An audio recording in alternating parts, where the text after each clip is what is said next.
नमस्कार, मी पूजा. तुम्हा सगळ्यांचं पूजाची दुनिया या माझ्या चॅनलमध्ये खूप खूप स्वागत आहे. आणि आज आहे श्रावणातला दुसरा सोमवार. आणि श्रावणातल्या सोमवारी आपण जी शिवमूठ भगवान शंकराला वाहतो, आज तिचीच कथा आपण या व्हिडिओमध्ये ऐकणार आहोत. तर चला करूया सुरुवात. आटपाट नगर होतं, तिथं एक राजा होता. त्या राजाला 4 सुना होत्या. 3 आवडत्या होत्या आणि 1 नावडती होती.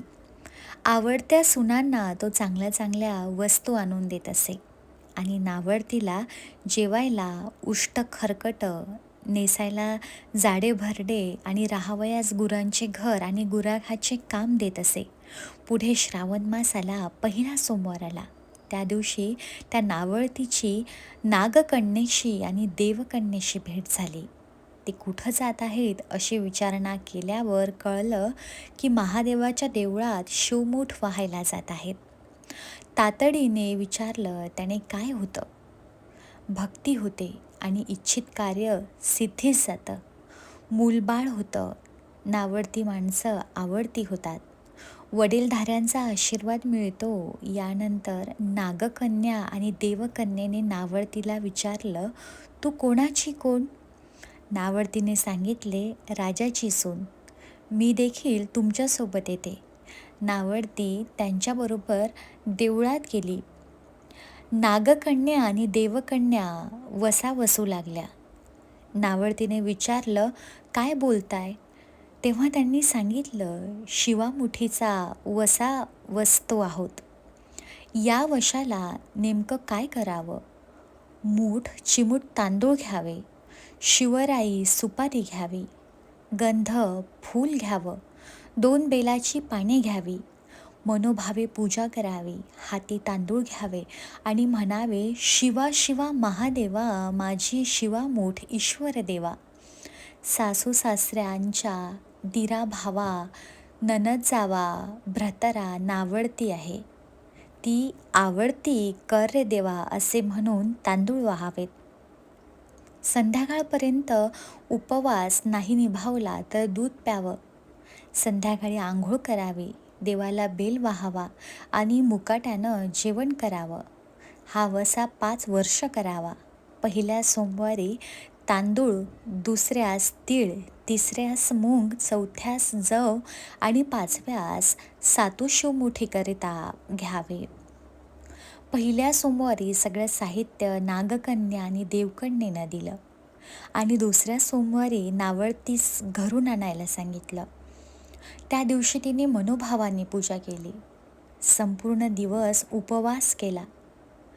जावानंदांनी उष्टमाष्ट पान दिलं, ते तिनं गाईला घातलं.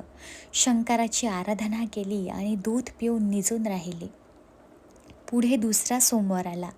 नावडतीने घरातून सर्व सामान घेतलं.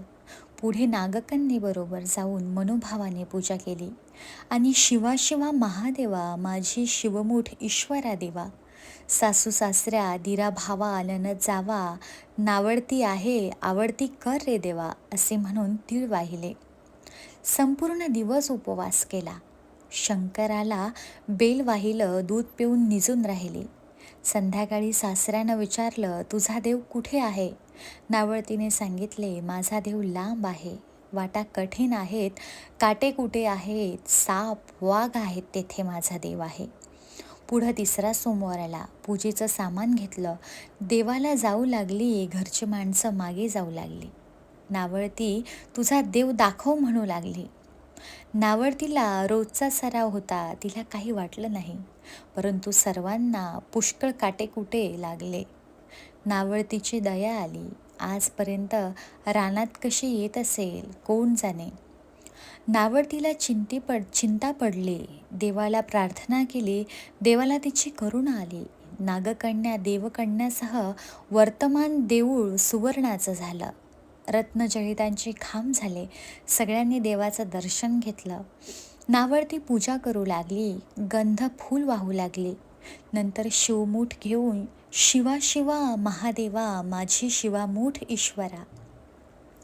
देवा सासू सासऱ्या, दिरा भावा, नंदा जावा नावडती आहे, आवडती कर रे देवा, असे म्हणून शिवाला वाहिली. राजाला मोठा आनंद झाला. नावडतीवर प्रेम वाढले. दागिने घालायला दिले. खुंटीवर पागोट ठेवून तडे पाहायला गेले. नावडतीची पूजा झाली. पूजा झाल्यावर सर्व बाहेर आले. राजा परत आला. माझं पागोट देवळी राहिलं, घेऊन येतो म्हणाला. देवाजवळ आला. देऊळ अदृश्य झालेलं होतं. तिथे एक लहान देऊळ होतं आणि एक पिंड होते. त्यावर नावडतीने केलेली पूजा होती. जवळ खुंटीवर पागोट होतं, ते घेऊन ते बाहेर आले. सुनेला विचारू लागले, हे असं कसं झालं? सुनेने सांगितलं, माझ्या गरिबाचा हाच देव. मी देवाला प्रार्थना केली, त्यामुळे त्याने तुम्हाला दर्शन दिलं. सुनेमुळे देव भेटला म्हणून तिला पालखीत घालून घरी नेलं. नावडती होती ती आवडती झाली. जसा तिला शंकर प्रसन्न झाला, तसा तुम्हा आम्हा सर्वांना हो. ही 60 उत्तराची कहाणी 5 उत्तरा सुफळ संपूर्ण. हर हर महादेव. तर सुंदर अशी आज ही श्रावणाची जे आपण शिवमूठ वाहतो त्याची ही कथा आहे. आवडल्यास चॅनलला लाईक करा, शेअर करा आणि सबस्क्राईब करा. तोपर्यंत धन्यवाद.